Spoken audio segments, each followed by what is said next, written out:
سڵاو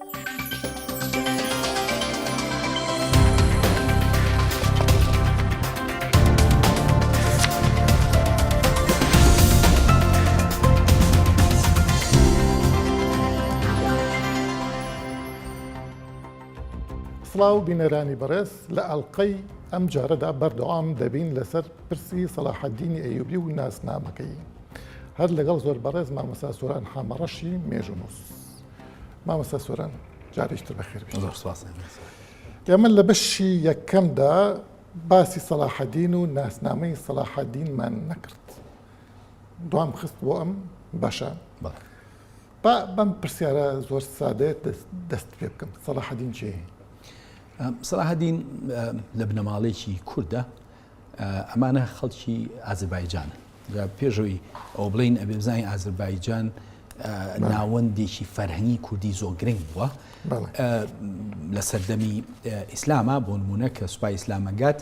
تەنها نەتەوە کە باس کراوە لە ئازەربایجاندا کوردە، نەتەوەی دووەمیتیانە، یعنی ئازەربایجان وڵاتی کوردان بووە. دواتر ڕەوادی و شەدادیەکان دوو دەوڵەتی کوردی میرەکانیان پێڵەن صاحب ئازەربایجان. ئێمە ئاگامان لەو ڕابردووە نیە، ینی خاوەنی ئازەربایجان تەنانەت کۆنترین پەرتوک بناسرێت لە مێژووی ئازەربایجانە، هەتاوەکو ئەمڕۆ کە لە سەردەمی ئیسرا بە ناوی تاریخ ئازەربایجان پەرتوکەکەونە، بەڵام سەرناوەکەی هەیە میری ڕەوادی کوردی نووسێتی، چکە وڵاتی خۆی بووە مێژوەکەشی نووسیوە. جا لە پەرتوکەما بە قوڵی لەسەرمەم نووسیوە. بێمەوە سەرەوەی سەلاحەددین لە تیرەی ڕەوادی کە سەر بە هۆزی گەورەی هەزەبانی هەولێرن خۆیان، بەڵام پەلیان هەیە و گەورە بوون. هەزەبانی هەم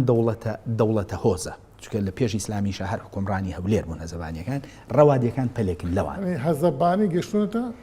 هەزەبانیەکان زۆر گەورن، یعنی دایکە هۆزەکە چیە؟ هەزەبانیە، بەڵام ئەمان پەلێکین، ڕەوادیەکان لەکوێن؟ لە ئازەربایجان. سەلاحەددین لە گوندێ لە دایک بووە، ینی بڵین ببوورە باوکو و باپیری لە گوندێکەوە هاتووە، پێڵێن ئەژدانکان. لە سەرچاوە ئیسلامیەکانە پێڵێن ئەژدانقان. ئەم گوندە سەرچاوی زۆر لەسرە، سەرچاوی پێش ئیسلامی لەسرە. ساڵی 1500 ساڵەمەوە پێش پیاوێکی ئەرمەنی باسی و گونداکە. ئەم ئەژدانە لە ئەژدەهاکەوە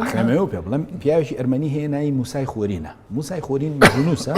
لە سەدەی پێنجەمی زاینیانی نزیکی 1500 زیاتر ساڵەمەوە پێش قساکە لەسەر ئەوەی ئەگاتەوێ ئەڵێ تاریخ زۆر مێژوو زۆر سەیرە، خەڵکی ئەم ناوە ئێستا لاوک و حەیران بڵین بە گۆرانیەوە باسی ڕابردووی خۆیانەکەن کە چۆن پاشای میت کە ڕووخا دوا پاشا ئەڵێ بەخۆی و بڵین بنەماڵەکەی و میر و شاژنوشتەکان هەمووی هاتن ئالێرە، ئەڵێ مە هەر شوێنی خۆیان بوو، هەر میدی بووم شوێنە هاتن لێرەمانەوە لە ئەژدانقان. ئێستا بە ناوی ئەوە پێڵەن ئەژدانکان، چکە لێرەوە ژیان جا سەیری کە ئەو بنەماڵێ لەکوێ لە بنەمنی دیسانەوە بڵین پاشایەکی گەورەی کورد لە گوندێکەوە لە یەن کە ڕێک ئەو پاشخانەی هەیە، ینی ماڵی سەلاحەددین ئاگاداری ئەوە بوون کە میدین، ینی ئاگاداری ئەو پاشخانە میدیە بوون. من بەسەرگۆرانیشیان بەسەر ڕابردووی خۆیان ئەمە نزیکەی 600 ساڵەمەوە پێش سەرچاوە واڵێ لە گوندەکەیە ئەوە کراوە، لە گوندەکەی سەلاحەددینەوە کراوە، ئەمە سەرچاوە پێمەڵێ. دوایی ئەم بنەماڵەیە یەن بەرەو بەغا کێن بۆ برەوەغا والی بەغا بڵین لەگەڵم بنەماڵەیە دۆستایەتی هەیە. باوکی سەلاحەددین بڵین بە باپیری سەلاحەددین کە شادە ناوەکەشی کوردیە، ئەبێ بە دژدار، هەر ناوەکەشی لە سەرچاوە ئیسلامیەکانە کوردیە، دژدار، ینی بڵین ئەوەی کە قەڵا پارێزێت، دژ ینی قەڵا، دار ینی عەرەبیش نییە، ئەو وەختە هێشتا زۆربەی دەستەواژەکان هەندێک بە کوردی بووە. دژداری تکری دەبێت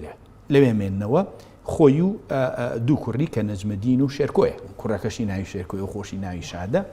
ئەمە وردەوردەیتر کوڕەکەی کە نەجمەدینە بێ بە دژدار دوایی کێشێر ڕواایە لێرەوە ئەچن بەرە و لای زەنگیەکان و وردە بن بە سەرکردەی سەربازی، نازام جا بچمە ئەو قوڵایەوە یا بچینە بابەتی ترەوە. ماوەیە لای زەنگیەکانە بن، دوایی کێشە ڕوا لە میسر. ئەمانە بەهۆی و کێشانەوە شێرکۆی مامی سەلاحەددین لەگەڵ خۆی با بۆ میسر، لەوێ شەڕی گەورە ڕوا، شەڕی زۆر گەورە، کێشەیان زۆر هەیە، هینەکان فاتمیەکان هەر لە ناو ئەوەیە کێشیان هەیە بەرامبەر خاچپەرستەکان کێشیان هەیە و حاڵ سەلاحەددین کۆمەڵە شەڕا زۆر ئازانە شەڕەکە لێ گەنج هێشتا ئیتر مامی متمانە کاتە سەریە گینە مامی کوڕی هەیە خۆی کەچی سەلاحەدینە با لەگەڵ خۆی چکە پیاوێکی ئازا بووە و دوو خەسڵەت هەیە شێرکۆ زۆر ئازا بووە و زۆر تۆزە تووڕێیشی تایە شەڕانی بووە بەڵام باوکی سەلاحەدین زۆر دیبلۆماسی بووە سەلاحەدین ئەم هەردووشی تایە سەیرە ینی هەم دیبلۆماسیەتێکی سیر و ینی کە ئیبینی لە هەندێک لە شەڕەکانە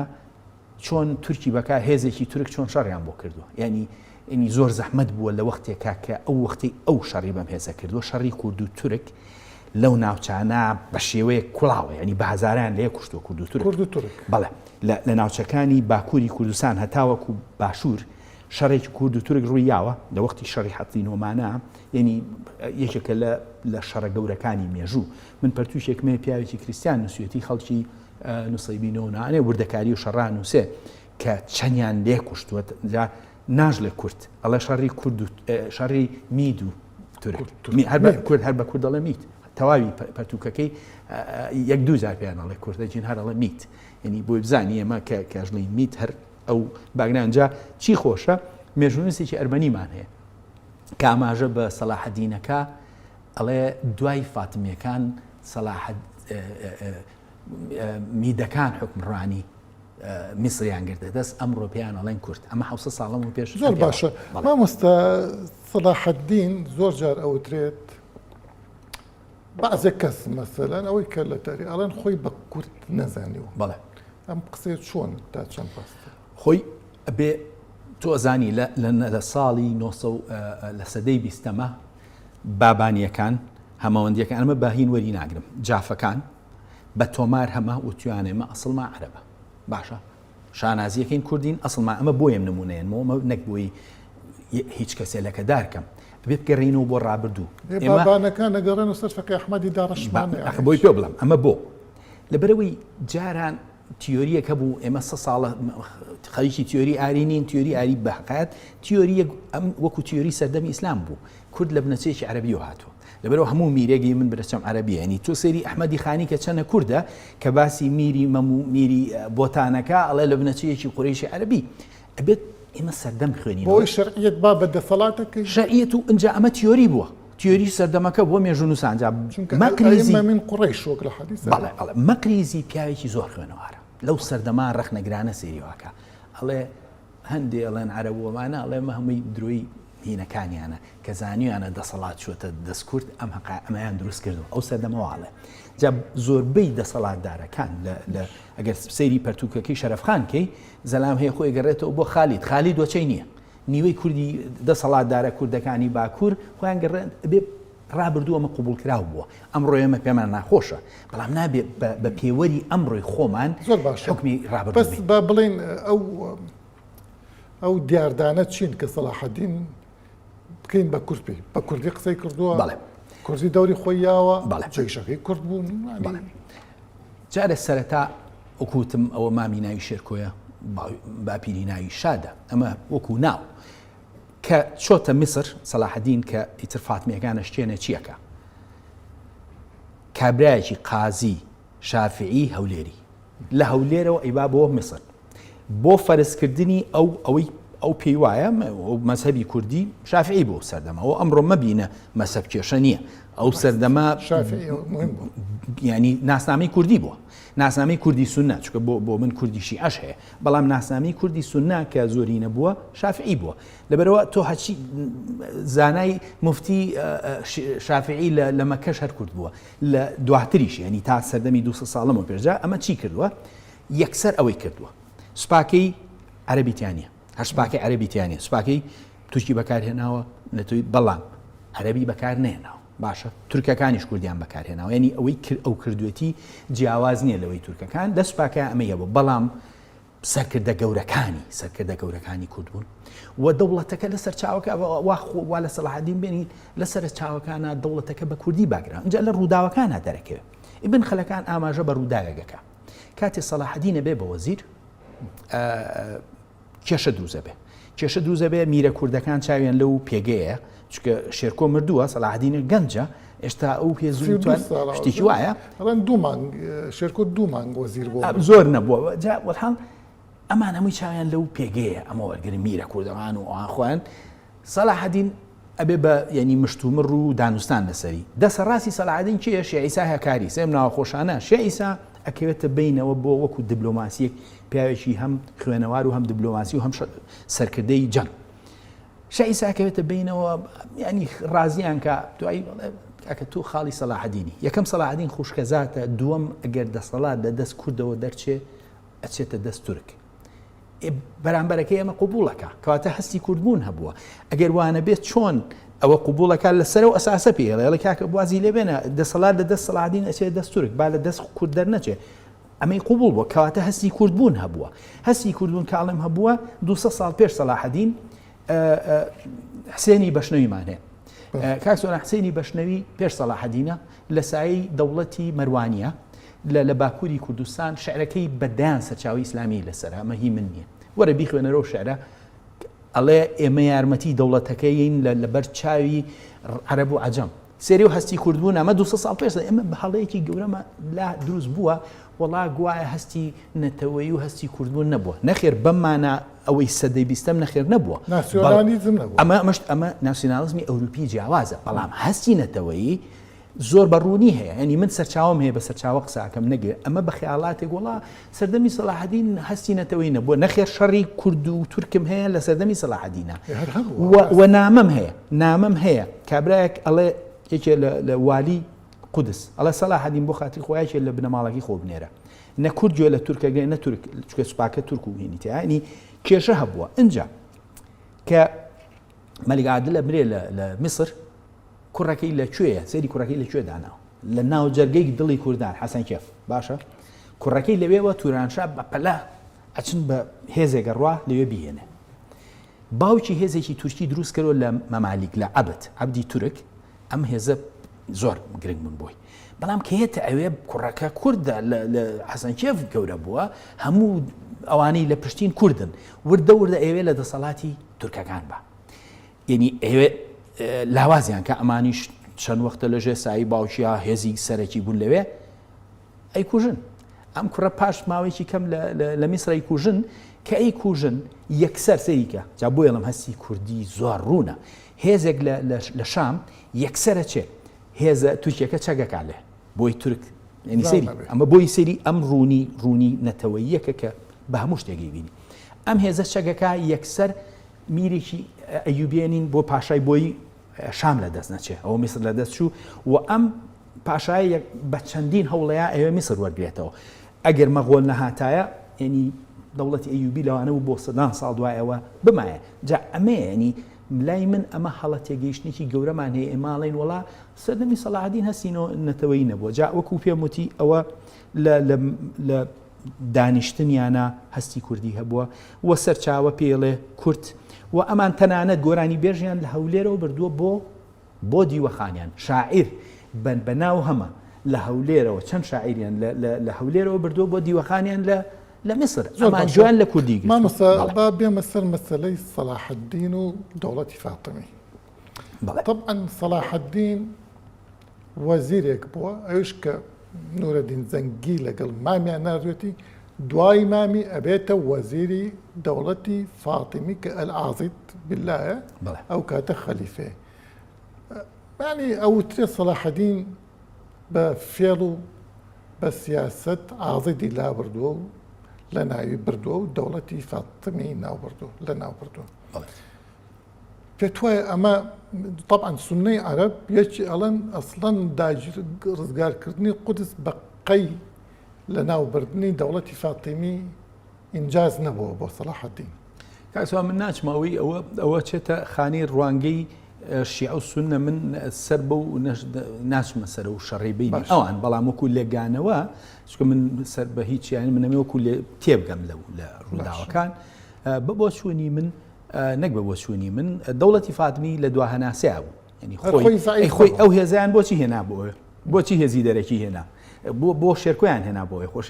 داوایان لە زەنگەکان کرد بۆ یارمەتی ینی خۆیان لە دوا هەناسەیە بوون بەڵام وەکو دەسەڵاتی شەرعی دینی بەدەستیانەوە بوو نە ئەڕوخان بەڵام لە دوا هەناسەیە بووینە هێزیان نەما کۆمەڵگەی میسری و مەغریبی و ئانیش زۆربەی شیعە بوون لەو کات ئەو سەردەما فاتمی میسر ینی بڵین ئەسهەری ئەو سەردەما فاتمی بوو هەر وەک ئەوترێ ینی دەوڵەتی فاتیمی ئەسڵن لە ئەوڵا لە مەغریبا بۆ دوایی هاتووە ئەزهریان دروست کردو و قاهرەیان دروست کردو ینی مەغریب و میسریش دەوڵەتی فاتیمی و شیعە بوو. بەڵێ بەڵام ئەم تۆ کەسێکی دەسەڵاتداری وا هێزێ لە ناوەچێ تۆ لە مەسەبێکی تری تەبەن وەکو هەموو مرۆڤێ تۆ ئێستا خاوەن بیر و بڕواژی خۆتی حەزەی بیر و بڕواکت زاڵێ ئەمە هەموو ئەمیش کابرا وەزیرە سێرەکە ئەمەی کە لە دەسەڵاتای خۆ ناچێت بە زۆر دەسەڵاتی باتەوە کابرا خۆی دەسەڵاتی نەماوە کۆتایی پێهێنا سەلاحەدین کۆتایی پێێنەوە بەڵێ ئەمە ڕاستێکی مێژوویە بەڵام خۆمە زوڵم نییە تۆ بچیت کۆتایی بە دەسەڵاتێ بێنی کە خۆی لە دواهەناسا یعنی ئەمە من نایبینم وەکو خاڵێکی لاوازی بەرام سەلاحەدین دەستی کرۆ بە گۆڕانکاری بەڵێ جا ئەمە بووە هۆی ئەوەی یەکێکە لەو خاڵانەی کە وەکوتم ئێستا ئەمڕۆ لە شیعەکان کە من هەموو لێکۆڵەرێکە لە سەری نووسی عەرەب یەکسەر ئەسم سەیری بزان باگراوندی چییە جا بۆی بیبینی چیمان پێکرێ ئێستا کابراایەک هێناوی ئەزام لە ئۆکسفۆرد خوێنوێتی ئینگلیزیەکی مهم و ینی کە تۆ لە ئۆکسفۆرد خوێندە بڵیتونەڵی ئاستی لێکۆڵینەوەکانە چێتە کتێبێکی لەسەر نووسی و هەر ناوی ناوە سەلاحەدین لەم چەند ساڵا بە زمانی ئینگلیزی لەم سەر بۆ سەر خوێنمەوە سەرەکەم یەک هێڵی تیا هەموو شتێ هەر ئێوێ خەریکە وێژەی ناسیۆنالیزمی عەرەبی لە دەزەچێ یعنی ئیفلاسیان کردووە ینی مایەپوچنە ئێستا ئەمڕۆ وێژەی نەماوە سەلاحەدین چییەکە ئێستا ئەم جارە بە وێژەی سونی داگیریەکە ئێوێ بڵێ ئەمە جاری تر داگیرکردنیی عەرەبیە ئێوێ سەلاحەدین ناسنامەیەکی درۆیینەی بۆ دروستکە کتێبیشی زۆر گرنگە بەڵام وەکو من وەکو لێکۆڵەرێ بە ڕەخنەگرانەی خوێنمەوە سەیری یەکەم ئەم کابرایەوێت چی لە سەلاحەت چۆن یاری بۆ نمونە لە شوێنێک ئاڵێ چی زۆربەی زاناکانی ئەو سەردەمە عەرەب و فارس بوون شەڕکەرەکان تورک و کورد بوون لە کاتێکدا خۆی وەکو سەرچاوە کەی شارە زووری بەکارێنێ ئیبن خەلەکان بەرەکە ئیبن ئەثیر بەکارێنێ سییانیان کوردن باشە ئەمانە ئەوە کە لە پێگەیەکی زانستی وایان جاریوا زۆر ڕەهایی قساکەن ینی جا بۆیە ئێمە هەموو وەختێ بێت زۆر کورد زۆر بە وردی لەسەر و بابەتانی ئیشکانی یاریکردنێکی زۆر هەیە بەس مامۆستا با بڵێنەوە وەک دەوڵەت شیعە دەوڵەتی فاتیمی لەناوە بە باش بەس سەلاحەدین هەیە هەر کللتوری شیعە و خەڵکی شیعەش ئەلبەتە بە کوشتن نا بەس ئەوترێ مەسەن مەقریزی لە کتێبەکەی خطەتی مەقریزی باسیەوەکە وەزەم ئیبن خەلەکان و ئیبن ئەسیریش باسی بکەن کە سەلاحەدین هاتووە نێری فاتیمیەکانی جا کردو لە مێیەکان هەرێکی لە قەسرەکەدا ناون تا وەردە بۆ خۆی لە ناوچوون ئەلبەت دەسەڵات دارەکانە و هەموو ماڵەکەشی تۆزیای کردوون دوای چەند شۆڕشێکیش دژی کراوە هەتا ویستوانە بیکوژن لەبەر ئەوەی ویستوەتی شیعەگەری لە ناوبە و فعلەن لە ناویشی برد یعنی پێتوانێ ئەمەش بۆ خۆی یعنی یەکێکە لەو قسانی کە لەسەر سەلاحەدین و تا ئێزاش شیعە لەگەڵ کووردا لەوەچێ لەسەر ئەم مەسەلەیە هەموو جیهانە کە دەسەڵاتێک و ئەو سەردەمە کە دەسەڵاتی هاتووە بۆ نمونە کریسیان هاتوونەتە ڕۆژهەڵاتی ناوەڕاست کە ڕۆم بوون کریسیانیتیان بڵاوکە خۆ ئیسلام لاو ناکەنەوە ئەنیمە هیچ ئەنی نەعیب و عاریە نە هەموو تێگەم منیش ئەمێ وەڵامی بمەوە ئەم پیاوە شافعی بووە و سونیێکی شافعی بووە ئەمەی بڵاو کردوتەوە بەڵام ئەوە نەبێ بۆ نمونە لە ژێر باڵیانە شتی تریش بڵاو بێتەوە چەنەها خانەقەیان دروست کردووە ئەمانە بنەماڵێکی زۆر خوێنەوار بوون ژنیان بۆ نمونە ژنیان دەسەڵاتێکی گەورەی هەبووە بەڵام ئەوەی کە فاتمی لەناوبە ئەمە نەک وەکو جەنۆسایت بەڵام وەکو سوڵتەیەکی نوێ کەیەت ئەو مەزهەبە ئەباتە پێشەوە کە هی خۆیەتی و لە لای من وەکو کوردێک منەی بینم کە ئەوەی سوێتی کوردبوون لەو سەردەما لە شافعیەتە لەو سەردەما ئەبێ بۆیە لەم خوێنەوە زۆر گرنگە شافعی بوونێکێکە لە بڵێن شەقڵەکانی ناسنامەی کورد بوون بۆ ئەو سەردەما لەبەرەوە ئەو دەتوانێت تا ئێستاش ئەوە خەریکە کاڵە بێتەوە خەریکە کاڵێ بۆ تا 100 ساڵیش لەمەوە پێش زۆر بەڕوونی هەبوو ینی بڵین خوێندنگە لە حوجرەکانە بابەتێکی گرنگ بوو بەڵام خەریکە ئێستا تەنها شیعە و ئەوانەی ترەمێنێ خەریکە سونیەکان هەمووی کاڵە بنەوە بەڵام لە ڕابردووە بۆ نمونە من لە ماوە ئاگادار بوو من شەریعە اختصاصی من نییە بەڵام سێرەکەم بۆ نمونە حەنەفی قبوڵیەکە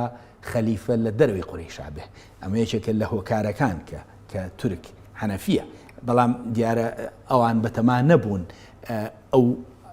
ماڵی سەلاحەدین جا با بێمەوە سەر زۆر بخوا ئەوە هەڵە تێگەیشتن هەیە تۆ زانی حاجیەکانی سەلاحەدین لەگەڵ حاجیەکانی عباسیەکانە بۆ بە شەڕیان کوشتنیتیا بۆ